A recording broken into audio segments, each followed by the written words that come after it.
Hello everyone, welcome to Bongstar Diaries. আমরা চলে গেছিলাম the Church of England in central উইন্ডসরে। এটা একটা অনেক পুরনো দিনের চার্চ, আর এটার একটা হিস্টোরিক্যাল সিগনিফিকেন্স আছে, সেটাই তোমাদের সাথে শেয়ার করব। 1600s লাস্ট সাপার ওয়াজ পেইন্টেড, আর সেই ছবিটা এখানকার ওয়েস্ট গ্যালারিতে আছে, আর যেটা এখানকার কিং এদেরকে ইয়ে দিয়েছিল। এবার আমরা আস্তে আস্তে ঢুকে যাব চার্চের মধ্যে। আমাদের পিছনে অনেক ভিজিটার্স ছিল, তো আমরা শুরুতেই আস্তে আস্তে করে এগিয়ে যাচ্ছিলাম।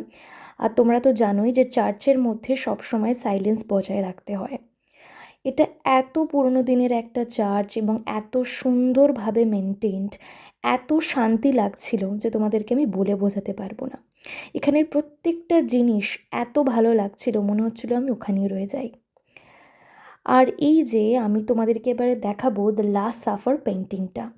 তো আমি যদি একটু দূর থেকে দেখাই তাহলে তোমরা বুঝতে পারবে যে অ্যাকচুয়ালি পেন্টিংটা কতটা বড় এবং ভীষণই সুন্দর। এখানের আর্কিটেকচার নিয়ে তো আর কোনো কথা আমার না বললেই নয়।